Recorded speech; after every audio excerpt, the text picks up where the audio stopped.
अब आगे कहते हैं कि जो अशुद्ध गुणादि से वस्तु में भेद करे सो भेद अशुद्ध सद्भूत व्यवहार है, और शुद्ध गुणादि से भेद करे सो शुद्ध सद्भूत व्यवहार है, परंतु जो भेद का निषेध करे सो निश्चय नहीं है।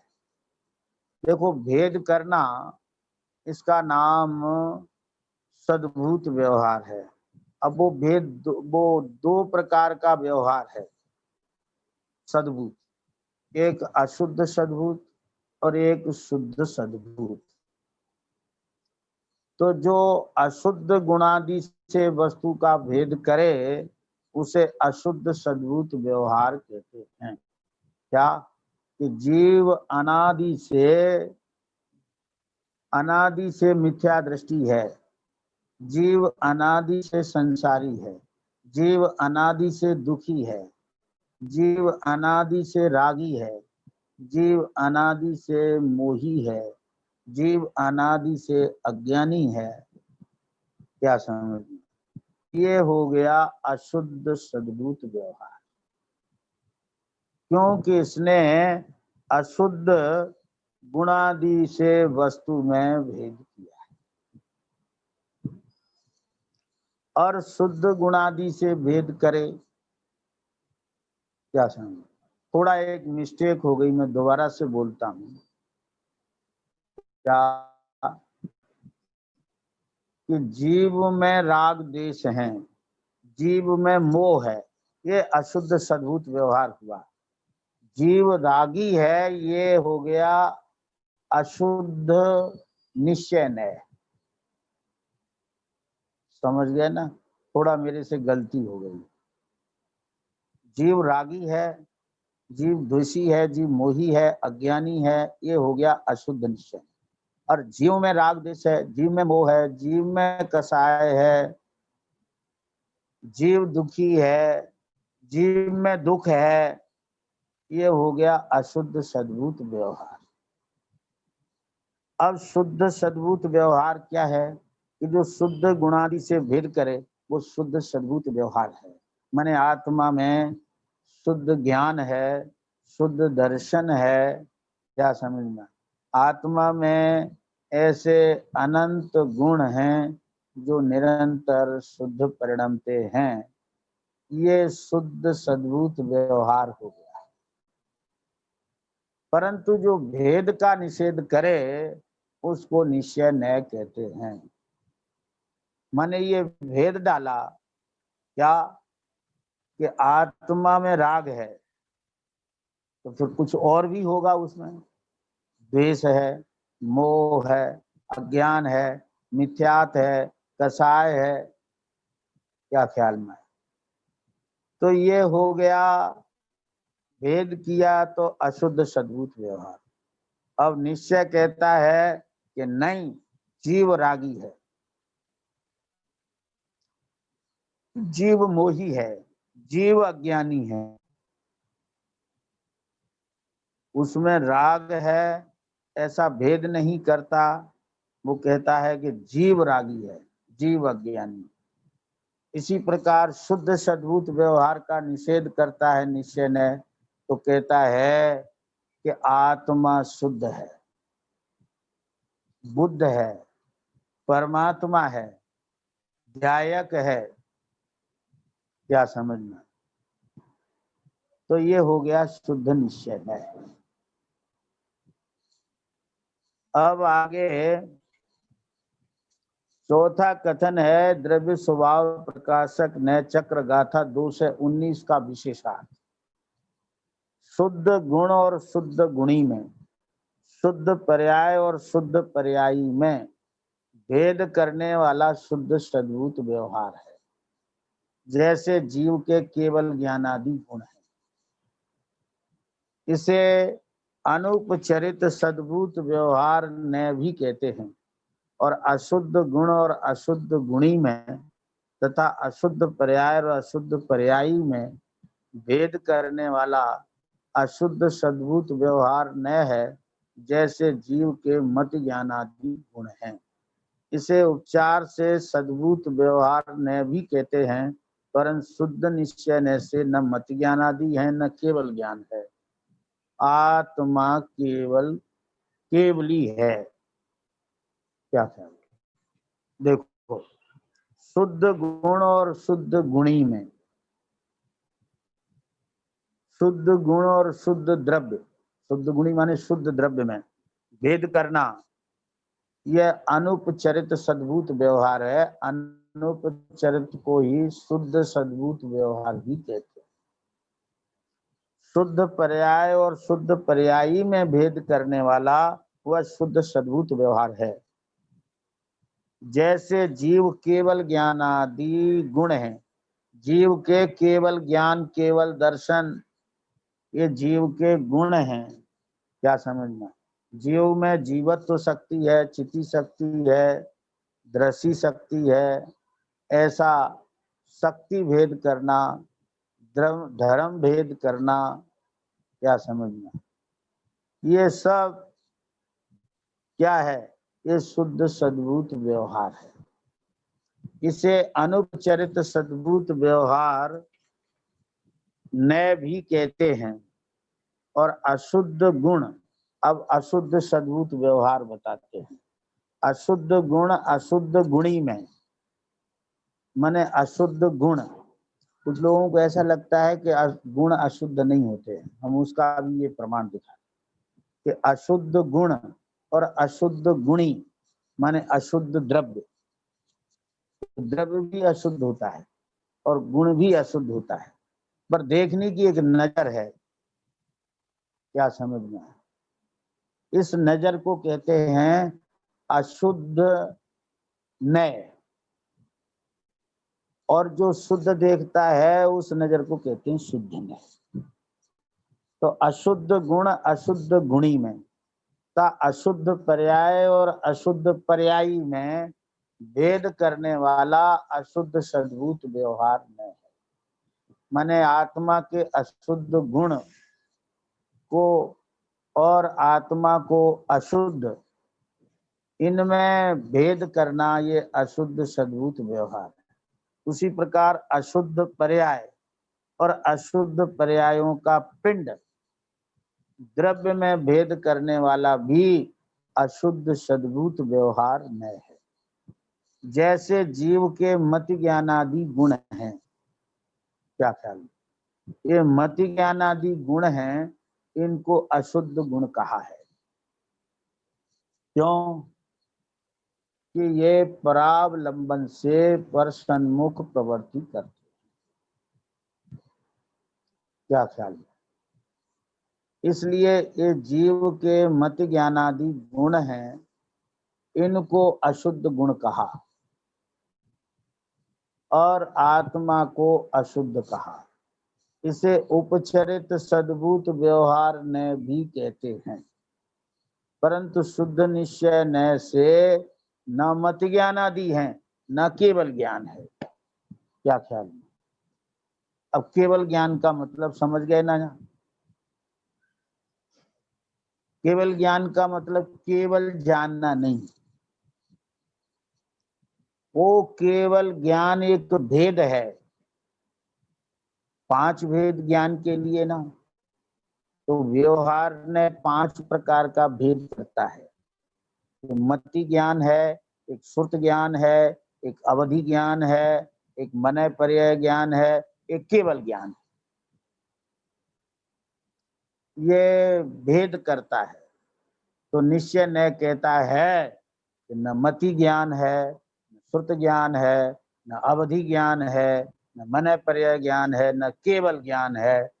केवल ज्ञान स्वाभाविक होने से आत्मा केवली है। ये भेद इसमें नहीं।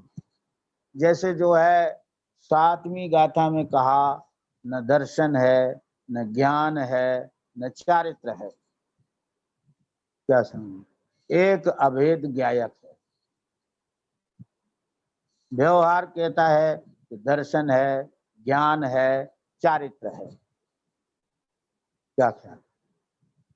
तो वो भेद करता है। निश्चय न उसमें भेद नहीं करता, अभेद करता है। पर ऐसा नहीं विभाजन करना कि अभेद अलग है और भेद अलग। अब आगे है समय सार की 7वीं गाथा आती। अभेद में भेद किया जाता है, इसलिए वो सद्भूत व्यवहार है। और 7वीं गाथा क्या कहती है कि परमार्थ से विचार किया जाए तो एक द्रव्य अनंत पर्यायों को अभेद रूप से पीकर बैठा है, इसलिए उसमें भेद नहीं है। क्या समझ में आया? परमार्थ से विचार किया जाए, परमार्थ कहो अथवा शुद्ध न कहो अथवा निश्चय न कहो, से विचार किया जाए तो एक द्रव्य पर्यायों से पार नहीं अपितु अनंत पर्यायों को अभेद रूप से पीकर बैठा है, इसलिए उसमें भेद नहीं है। क्या ख्याल? ऐसा समय सार गाथा 7 की आत्मख्याति का भाव है। अब समय सार आत्मख्याति कलश 6 का भावार्थ सद्भूत व्यवहार न से।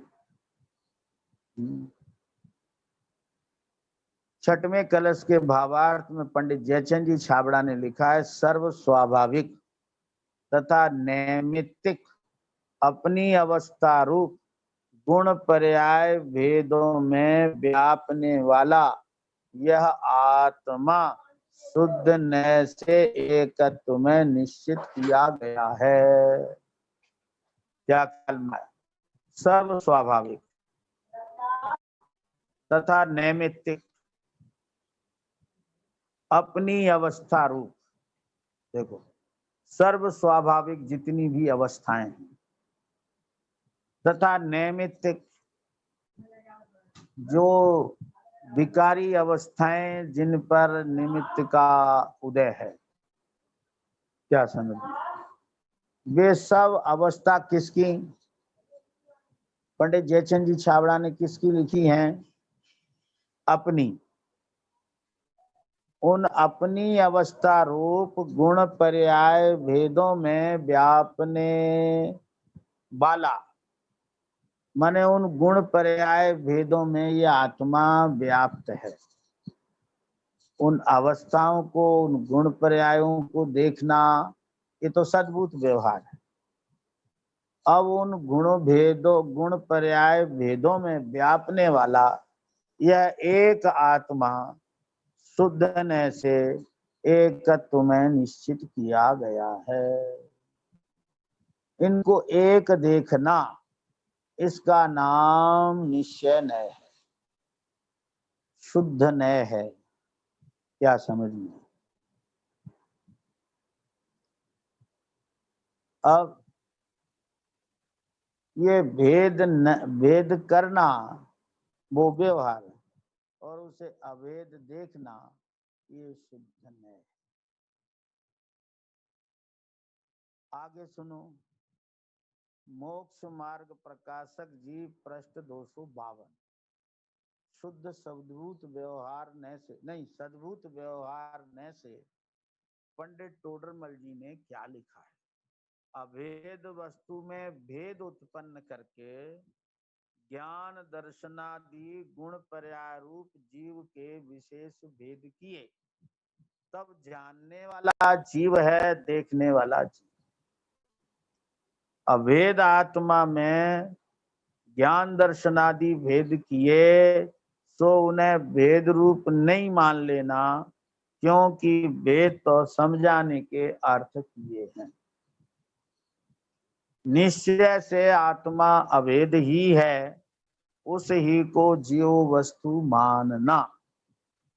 संज्ञा संख्या आदि से भेद कहे सो कथन मात्र ही हैं, परमार्थ से भिन्न भिन्न है नहीं, ऐसा ही श्रद्धान करना। क्योंकि निश्चय न के अनुसार श्रद्धान ही सम्यक दर्शन है। देखो सद्भूत व्यवहार न से क्या लिखा है पंडित टोडरमल जी ने कि अभेद वस्तु में भेद उत्पन्न कर।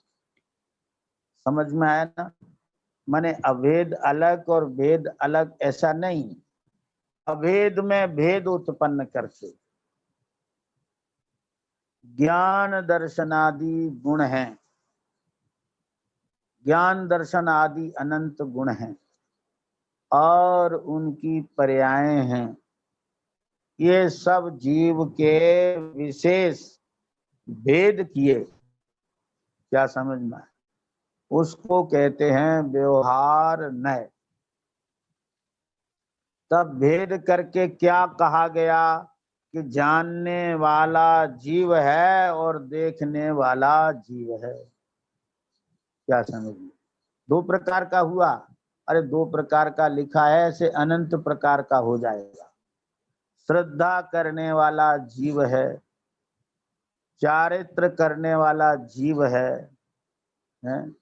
सुख भोगने वाला जीव है, दुख भोगने वाला जीव है। ऐसे अनंत भेद हो जाएंगे। ऐसा भेद कौन करता है कि सद्भूत व्यवहार ऐसा भेद करता है। उसका भेद करना कोई निरर्थक नहीं है। क्यों कि भेद किए बिना उसका स्वरूप नहीं बताया जा सकता है। क्या समझे? किसी भी वस्तु का यदि विवेचन किया जाएगा तो बिना भेद किए उसको बताया जाना अत्यंत दुर्लभ है, बताया नहीं जा सकता। इसलिए भेद करना भी प्रयोजन भूत है। अब देखो, भेद तो करना पर भेद ही नहीं मान लेना। क्या कहते हैं आचार्य कल्प पंडित प्रवर श्री टोडरमल जी? अभेद आत्मा में ज्ञान दर्शनादि भेद किए। किसने से? कि शुद्ध सद्भूत व्यवहार ने से भेद किए कि आत्मा में ज्ञान है, दर्शन है, चारित्र है, वीर है, श्रद्धा है, सुख है, आदि आदि। सो उन्हें भेद रूप ही नहीं मान लेना। क्या ख्याल में? भेद तो किए व्यवहार ने, पर भेद ही नहीं मान लेना। क्यों नहीं मानना? कि भेद तो समझाने के अर्थ किए थे। क्या समझ में आया? समझाने के अर्थ किए थे। निश्चय से आत्मा अभेद ही है। क्या समझ में? कहीं भेद किए हों तो उसे व्यवहार समझना। क्या समझ में? गुण पर्याय का भेद, द्रव्य पर्याय का भेद, परिणाम परिणामी का भेद, पर्याय पर्यायी का भेद, गुण गुणी का भेद, कारक कारकवान का भेद, जो कुछ भी जितना भी जो भेद है वो सब व्यवहार करता है। लेकिन उसे भेद रूप ही नहीं मान लेना। क्योंकि निश्चय से